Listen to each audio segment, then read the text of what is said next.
Start करने जा रहे हैं बेटा हम न्यू टॉपिक। न्यू टॉपिक कौन सा है आपका? Reactivity towards hydrogen. Reactivity towards hydrogen, ये आपका न्यू टॉपिक है बेटा। इसे हम स्टार्ट करेंगे तो सिंपल सा देखते हैं बेटा। हमारे पास क्या है? नाइट्रोजन फैमिली है। नाइट्रोजन फैमिली, नाइट्रोजन फैमिली में आपके पास क्या है बेटा? नाइट्रोजन है, फास्फोरस है, आर्सेनिक है, एंटीमनी है एंड बिस्मथ है। सिंपल सा है, ओके।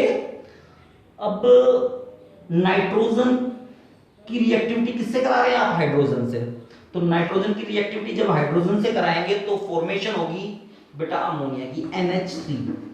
NH3 यानी आप किसी भी एलिमेंट से हाइड्रोजन की रिएक्शन कराएंगे तो बेटा किस चीज की फॉर्मेशन होगी? हाइड्राइड्स की फॉर्मेशन होगी। किसकी फॉर्मेशन होगी? हाइड्राइड्स की। तो सिंपल सी बात है, तो नाइट्रोजन से किसकी फॉर्मेशन हो रही है? NH3। नेक्स्ट बेटा PH3, next ASH3, next SBH3 and next BiH3। Simple सा है। किस चीज की फॉर्मेशन हो गई? हाइड्राइड की फॉर्मेशन हो गई। सिंपल सा है। तो फर्स्टली बेटा ये जो हाइड्राइड की फॉर्मेशन हो रही है इसमें फर्स्टली हम स्टडी करेंगे स्टेबिलिटी की। किस स्टेबिलिटी किसकी ग्रेटर होगी? स्टेबिलिटी किसकी ग्रेटर होगी? बेटा आपको पता है top to bottom, top to bottom यानी नाइट्रोजन से आप कहां जा रहे हैं? बिस्मथ की तरफ। टॉप टू बॉटम साइज क्या कर रहा है? इंक्रीज कर रहा है। एटॉमिक साइज क्या कर रहा है? इंक्रीज। अगर एटॉमिक साइज इंक्रीज कर रहा है तो बेटा स्टेबिलिटी क्या हो रही है? डिक्रीज हो रही है। सिंपल सा है, सिंपल सा लॉजिक है। Atom top to bottom atomic size increase करेगा, स्टेबिलिटी क्या कर जाएगी? डिक्रीज। तो सबसे ज्यादा स्टेबल कौन है इसमें से? सबसे ज्यादा स्टेबल है NH3। सबसे ज्यादा स्टेबल कौन है? यानी अगर मैं स्टेबिलिटी देखूं यहां पर, क्या देखूं? स्टेबिलिटी।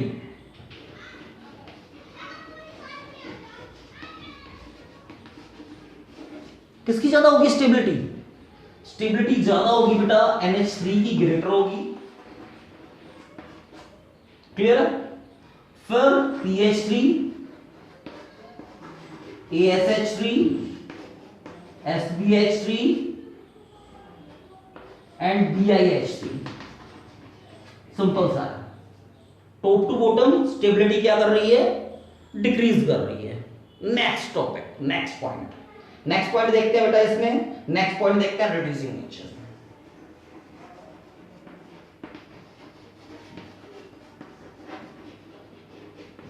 रिड्यूसिंग नेचर, सिंपल सा है रिड्यूसिंग नेचर।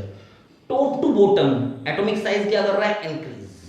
एटॉमिक साइज अगर इंक्रीज कर रहा है तो बेटा बॉन्ड लेंथ भी क्या हो जाएगी? उसकी इंक्रीज हो जाएगी। बॉन्ड लेंथ अगर आपकी इंक्रीज हो गई तो बॉन्ड स्ट्रेंथ क्या हो जाएगी? डिक्रीज। और बॉन्ड स्ट्रेंथ अगर आपकी डिक्रीज हो गई तो इजीली एच एटम को क्या कर देगा? रिड्यूस कर देगा। यानी सबसे अच्छा रिड्यूसिंग एजेंट कौन सा है? BiH3। यानी BiH3 क्या है? सबसे बेस्ट रिड्यूसिंग एजेंट है आपका।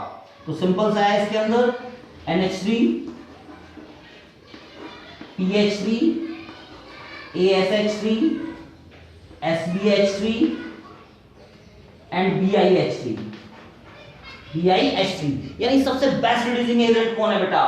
BiH3, फिर SBH3, फिर ASH3, फिर PH3, then NH3। Stability high होने के कारण बेटा ये लेस रिड्यूसर है। स्टेबिलिटी इसकी क्या है? हाई है। स्टेबिलिटी हाई है, इसकी स्टेबिलिटी क्या है? लेस है। स्टेबिलिटी लेस है तो सिंपल सी बात है, इजीली एच एटम को क्या कर रहा है? वो रिड्यूस कर रहा है। सिंपल सा है। नेक्स्ट इसके अंदर हम स्टडी करेंगे बेटा, किस चीज की स्टडी कर रहे हैं? Basic strength. किसकी स्टडी कर रहे हैं? Basic strength.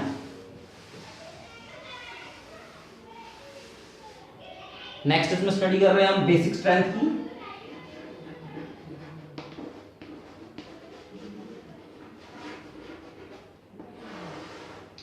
बेसिक स्ट्रेंथ में सिंपल सा है बेटा। लेविस एक साइंटिस्ट था।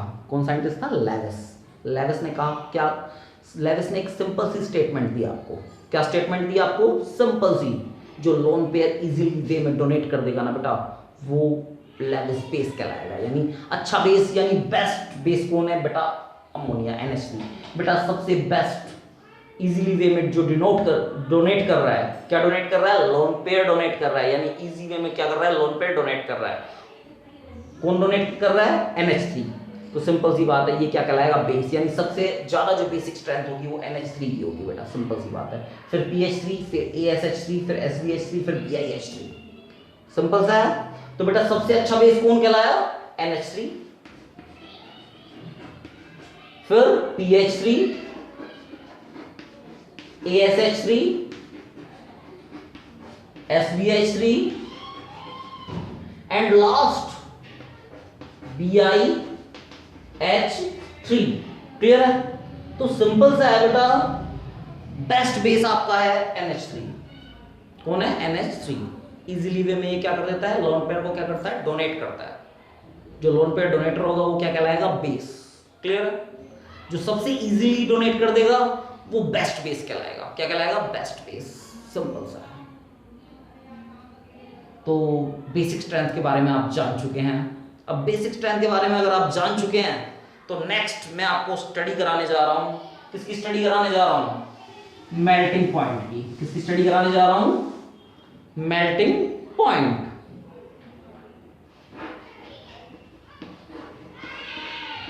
मेल्टिंग पॉइंट किसका ज्यादा होगा? किसका ज्यादा होगा? जरा देखिए, यहां तक अब हम मेल्टिंग पॉइंट चेक, क्योंकि जो BiH3 का जो मेल्टिंग पॉइंट है वो मेंशन नहीं है, तो सिंपल सी बात है हम SbH3 तक देखेंगे कि SbH3 किसका मेल्टिंग पॉइंट ग्रेटर है। सिंपल सा है। तो किसका मेल्टिंग पॉइंट ग्रेटर होगा बेटा? जनरली तो आप यही पढ़ते हैं, melting point top to bottom क्या कर रहा है? इंक्रीज कर रहा है मेल्टिंग पॉइंट। जनरली आप क्या पढ़ते हैं? टॉप टू बॉटम इंक्रीज कर रहा है। मान लीजिए आपके पास PH3 है, ASH3 है एंड SbH3 है। कोई डाउट है? Top to bottom melting point increase कर रहा है बेटा। इसमें एक एक्सेप्शन है कि सबसे ज्यादा जो ग्रेटर मेल्टिंग पॉइंट है वो किसका है? अमोनिया। NH3 का जो सबसे ग्रेटर मेल्टिंग पॉइंट है NH3 का है। रीजन क्या है? क्वेश्चन बन जाता है NCERT में, और आपके कंपटीशन में भी ये क्वेश्चन बन जाता है कि NCERT का जो मेल्टिंग पॉइंट है वो सबसे ग्रेटर क्यों है? रीजन क्या है? क्या रीजन है जो मेल्टिंग पॉइंट का, जो मेल्टिंग पॉइंट अमोनिया का सबसे ज्यादा है? सिंपल सा है, ड्यू टू हाइड्रोजन बॉन्डिंग। बेटा हाइड्रोजन बॉन्डिंग होने के कारण बेटा इसका मेल्टिंग पॉइंट बहुत ज्यादा ग्रेटर हो जाता है। सिंपल सा है, यानी सबसे जो melting point top to bottom क्या करना चाहिए था? इंक्रीज करना चाहिए था। मेल्टिंग पॉइंट मैंने टॉप टू बॉटम इंक्रीज कर दिया। सबसे ज्यादा किसका है? NH3 का। किसका है? NH3 का। रीजन क्या है इसका? इसका सबसे अच्छा रीजन है due to hydrogen bonding. Due to hydrogen bonding. Hydrogen bonding होने के कारण बेटा NH3 जो अमोनिया है उसका ग्रेटर हो जाता है। क्या हो जाता है? Greater melting point. तो सिंपल सा है, आपने मेल्टिंग पॉइंट की स्टडी कर ली है। किसकी स्टडी कर ली है? मेल्टिंग पॉइंट की। नेक्स्ट हम स्टडी करने जा रहे हैं बेटा बॉइलिंग पॉइंट की। किसकी स्टडी करने जा रहे हैं? बॉइलिंग पॉइंट की। बॉइलिंग पॉइंट में भी सिंपल सा यही लॉजिक है। Top to bottom boiling point आपका क्या करता है? इंक्रीज करता है जनरली। क्या करता है? Generally increase. लेकिन इसमें, इसके केस में भी यही आया कि NH3 का जो बॉइलिंग पॉइंट है वो ग्रेटर है PH3 से। NH3 का जो बॉइलिंग पॉइंट है वो ग्रेटर है PH3 से due to hydrogen bonding. Due to hydrogen bonding. Hydrogen bonding होने के कारण बेटा जो NH3 है उसका जो बॉइलिंग पॉइंट है वो बेटा ग्रेटर हो जाएगा। किससे? PH3 से। सिंपल सी बात है। यानी इसका भी अगर हम ऑर्डर देखें तो PH3 से ग्रेटर किसका होगा? ASH3। ASH3 से ग्रेटर किसका होगा? NH3। फिर SbH3 एंड फिर BiH3। ये आपका जर्नल ऑर्डर है किसका? बॉइलिंग पॉइंट का। यानी आपका जो मेन क्वेश्चन बनता है NCERT में वो यही बनता है क्वेश्चन कि melting and boiling point NH3 का बेटा ग्रेटर है किससे? PH3 से। Melting and boiling point NH3 का क्या होगा? ग्रेटर होगा। NH3 का सिंपल सी बात है, NH3 का जो मेल्टिंग पॉइंट है, NH3 का जो मेल्टिंग पॉइंट है वो क्या होगा? NH3 का जो मेल्टिंग पॉइंट है, मेल्टिंग पॉइंट है NH3 का, NH3 का वो ग्रेटर होगा PH3 से। किससे? pH3 से। Melting point and boiling point बेटा ग्रेटर होगा pH3 से, रीजन यही है, due to hydrogen bonding, due to hydrogen bonding, simple सा है। तो मेल्टिंग एंड बॉइलिंग पॉइंट के बारे में आप जान चुके हैं। जो मेल्टिंग पॉइंट है और बॉइलिंग पॉइंट है वो NH3 का ग्रेटर है, NH3 का क्या है? ग्रेटर। क्लियर है? किससे? pH3 से। pH3 से ग्रेटर है, तो सिंपल सी बात है, due to hydrogen bonding. Next topic बेटा स्टार्ट कर रहे हैं हम इसी के अंदर, बॉन्ड लेंथ। किसके क्या स्टार्ट कर रहे हैं? Bond length. सिंपल सी बात है, top to bottom, top to bottom. Size क्या कर रहा है? साइज इंक्रीज कर रहा है। साइज इंक्रीज करेगा तो बॉन्ड लेंथ भी क्या कर जाएगी आपकी बेटा? इंक्रीज कर जाएगी। तो यही ट्रेंड देखिए, top to bottom bond length क्या कर रही है आपकी? इंक्रीज कर रही है। क्यों? क्योंकि साइज आपका इंक्रीज कर रहा है, एटॉमिक साइज क्या कर गया? इंक्रीज कर गया आपका। नेक्स्ट एंगल बेटा, जैसे जैसे साइज इंक्रीज कर रहा है, जैसे जैसे साइज इंक्रीज कर रहा है, जो रिपल्शन है वो डिक्रीज कर जाएगा। रिपल्शन डिक्रीज कर जाएगा तो बॉन्ड एंगल क्या होगा? ग्रेटर होगा। और जैसे जैसे साइज स्मॉल होगा, साइज स्मॉल होगा तो सिंपल सा है, रिपल्शन क्या होगा? लार्ज होगा। रिपल्शन लार्ज हुआ तो रिपल्शन लार्ज हुआ तो एंगल भी क्या होगा आपका? लार्ज होगा। यानी NH3 का एंगल जो होगा वो ग्रेटर होगा pH3 से, pH3 का एंगल जो ग्रेटर होगा ASH3 से, ASH3 का एंगल ग्रेटर होगा SbH3 से। सिंपल सा है। नेक्स्ट देखिए बेटा, बॉन्ड डिसोसिएशन एंथैल्पी। यानी बॉन्ड डिसोसिएशन एंथैल्पी किसकी ग्रेटर होगी? सिंपल सी बात है बेटा, अब साइज ग्रेटर है, साइज ग्रेटर है तो इजीली H एटम क्या इजीली क्या होगा? ब्रेक हो जाएगा। सिंपल सी बात है, एनर्जी की रिक्वायरमेंट क्या होगी? उससे कम होगी, यानी इजीली ब्रेक हो जाएगा, बॉन्ड इजीली ब्रेक हो जाएगा। और बेटा साइज अगर स्मॉल हुआ तो फोर्स ऑफ अट्रैक्शन क्या होगा? उसका ग्रेटर होगा। फोर्स ऑफ अट्रैक्शन अगर ग्रेटर हुआ तो सिंपल सी बात है, एंथैल्पी की रिक्वायरमेंट क्या होगी? ग्रेटर।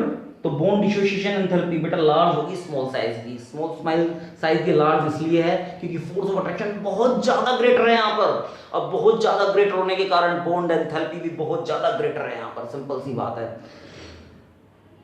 तो बॉन्ड एंथैल्पी ग्रेटर कहां होगी? जहां स्मॉल साइज होगा। स्मॉल साइज होगा, फोर्स ऑफ अट्रैक्शन ग्रेटर होगा। फोर्स ऑफ अट्रैक्शन बेटा अगर ग्रेटर होगा तो बॉन्ड एंथैल्पी क्या हो जाएगी? ग्रेटर। तो बेटा ये जो ऑर्डर है बॉन्ड एंथैल्पी का मैंने आपके सामने मेंशन कर दिया है। Top to bottom bond enthalpy क्या करती है? डिक्रीज।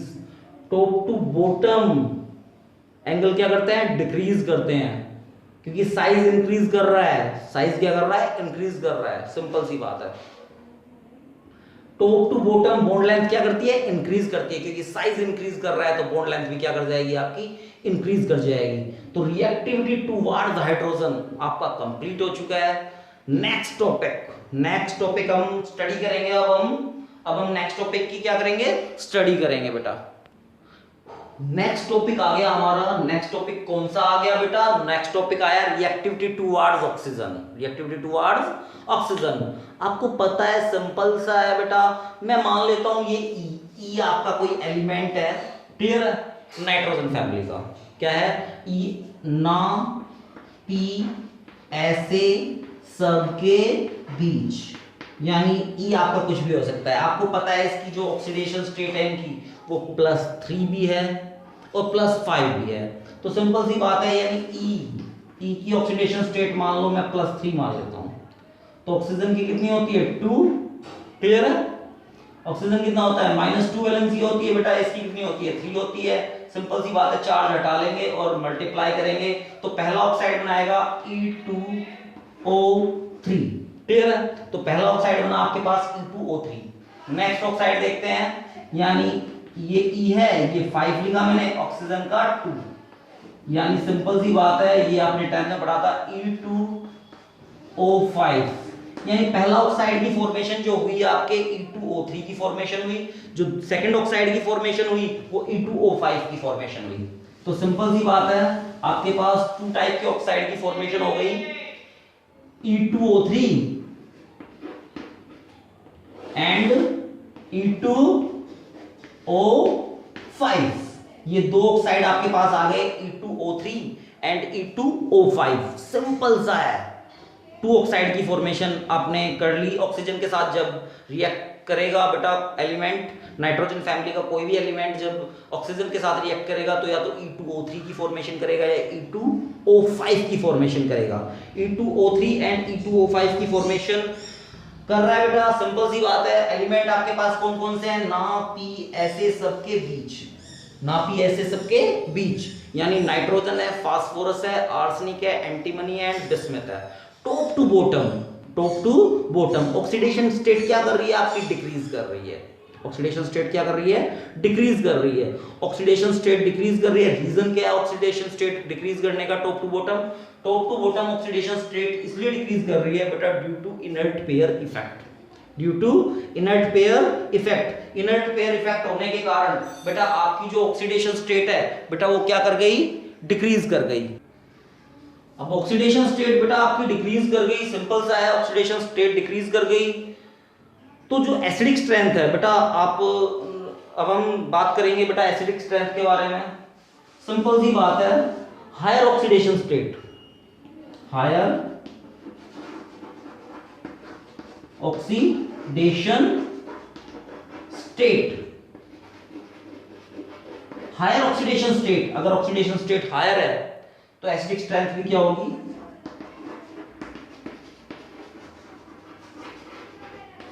हायर। सिंपल सी बात है, अगर आपकी ऑक्सीडेशन स्टेट हायर है तो एसिडिक स्ट्रेंथ क्या है, हायर। लेकिन आप बता रहे हो top to bottom oxidation state क्या कर रही है, डिक्रीज कर रही है। ऑक्सीडेशन स्टेट क्या कर गई, डिक्रीज, तो एसिडिक स्ट्रेंथ भी टॉप टू बॉटम क्या कर जाएगी आपकी, डिक्रीज कर जाएगी। सिंपल सा है, ऑक्सीडेशन स्टेट क्या कर गई आपकी, डिक्रीज कर गई। टॉप टू बॉटम यानी टॉप टू बॉटम आपकी एसिडिक स्ट्रेंथ क्या हो जाएगी, कम हो जाएगी, क्योंकि ऑक्सीडेशन स्टेट क्या हो रही है, डिक्रीज हो रही है due to inert pair effect, due to inert pair effect. Simple सा है बेटा, due to inert pair effect के कारण बेटा आपकी जो एसिडिक स्ट्रेंथ है वो बेटा डिक्रीज कर रही है ऑक्साइड की। एसिडिक स्ट्रेंथ क्या कर रही है, डिक्रीज कर रही है किसकी, ऑक्साइड की।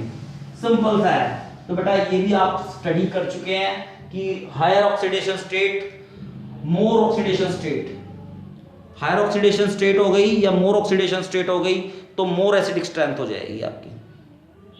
नेक्स्ट इसी में स्टडी कर रहे हैं बेटा E2O3, E2O3 जो आपका ये ऑक्साइड है E2O3, E2O3 में सिंपल सी बात है N2O3 एंड P2O3 बेटा प्योरली एसिडिक होंगे, क्या होंगे, purely acidic. And AS2O3 and SbO3 बेटा ये एम्फोटेरिक होंगे, क्या होंगे, एम्फोटेरिक, यानी ये एसिडिकली भी बिहेव करेंगे एंड बेसिकली भी बिहेव करेंगे, क्लियर है।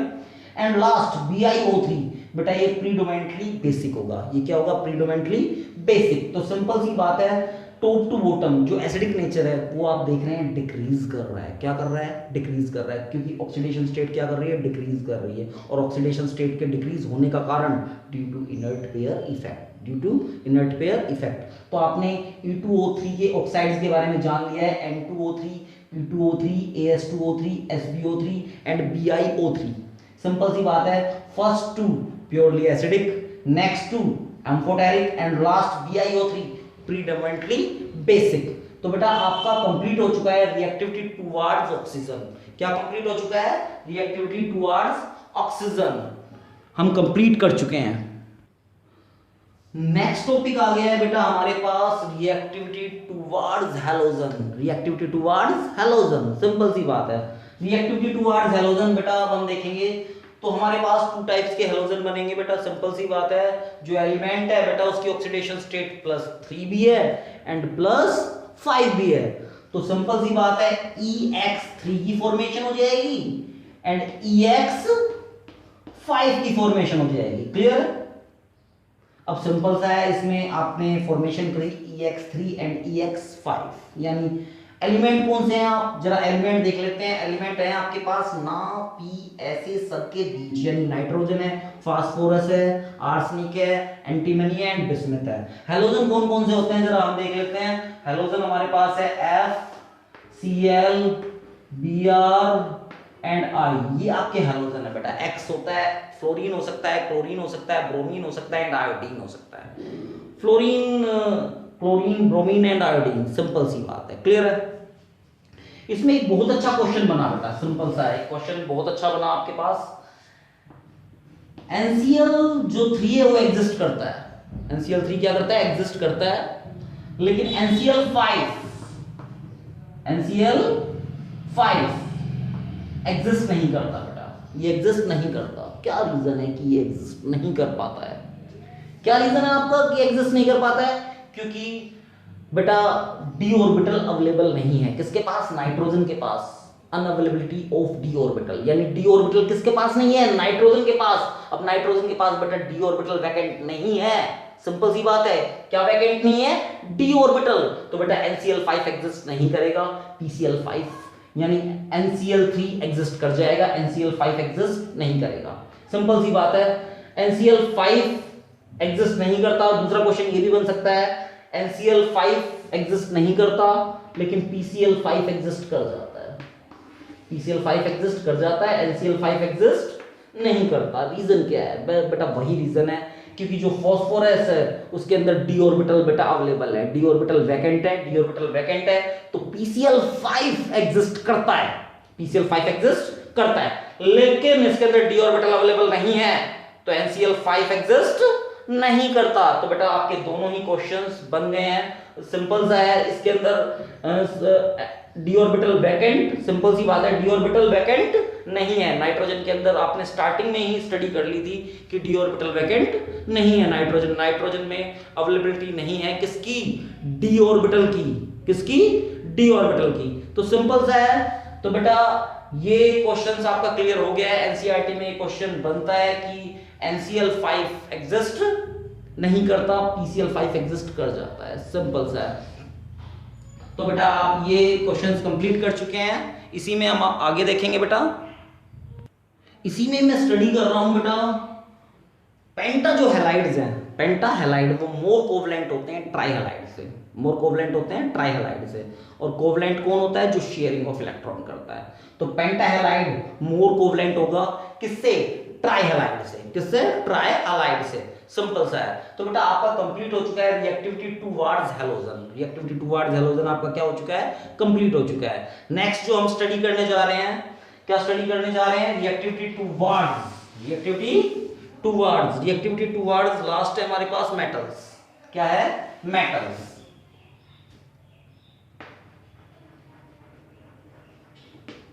तो हम नेक्स्ट जो टॉपिक स्टडी करने जा रहे हैं रिएक्टिविटी टुवर्ड्स मेटल, तो हम मेटल की क्या करेंगे, इसमें स्टडी करेंगे। लास्ट टॉपिक है बेटा इसमें reactivity towards metal, all elements, यानी ऑल एलिमेंट्स कौन से हैं आपके, नाम पी ऐसे सबके बीच, यानी nitrogen, phosphorus, arsenic, antimony and bismuth, all element बेटा किससे रिएक्ट करते हैं, मेटल से। किससे रिएक्ट कर रहे हैं, मेटल से। तो सिंपल सी बात है, नाइट्रोजन है, फास्फोरस है, आर्सेनिक है, एंटीमनी है, बिस्मथ है, ऑल के ऑल एलिमेंट बेटा मेटल से रिएक्ट कर रहे हैं। तो सबसे पहला बेटा कैल्शियम से रिएक्ट कर रहा है नाइट्रोजन, तो क्या बन रहा है, कैल्शियम नाइट्राइड, क्या बन रहा है, कैल्शियम नाइट्राइड। नेक्स्ट Ca3P2, यानी कैल्शियम के साथ रिएक्ट कौन कर रहा है, फास्फोरस, तो कैल्शियम फोस्फाइड, कैल्शियम फोस्फाइड, सिंपल सा है, Na3AS2, sodium arsenide. Next zinc किसके साथ रिएक्ट कर रहा है, एंटीमनी के साथ, यानी zinc antimonide, zinc antimonide. Magnesium किसके साथ रिएक्ट कर रहा है बेटा, बिस्मथ के साथ, तो मैग्नीशियम बिस्मथ आइड, मैग्नीशियम बिस्मथ आइड, सिंपल सा है बेटा। ये जो ऑल एलिमेंट्स हैं ये किसके साथ रिएक्ट कर रहे हैं, मेटल के साथ रिएक्ट कर रहे हैं, और मेटल के साथ रिएक्ट करके बेटा ये क्या फॉर्मेशन कर रहे हैं, फॉर्मेशन कर रहे हैं मेटल, मतलब फॉर्मेशन कर रहे हैं किसके साथ रिएक्ट कर रहे हैं, मेटल के साथ। किसके साथ रिएक्ट कर रहे हैं, मेटल के साथ रिएक्ट कर रहे हैं। तो सिंपल सा है, मेटल के साथ रिएक्ट करके क्या बना रहे हैं, ये बना क्या रहे हैं, मेटल के साथ रिएक्ट करके एक बाइनरी कंपाउंड की फॉर्मेशन कर रहे हैं। किसकी फॉर्मेशन कर रहे हैं, बाइनरी कंपाउंड, सिंपल सा है। तो बेटा अगर कोई एलिमेंट नाइट्रोजन फैमिली का मेटल के साथ रिएक्ट करता है तो एक बाइनरी कंपाउंड की फॉर्मेशन कर रहा है। और बाइनरी कंपाउंड्स के बारे में आप जान चुके हैं, calcium nitride, calcium phosphide, sodium arsenate, zinc antimonide and magnesium bismuthide. Clear है बेटा।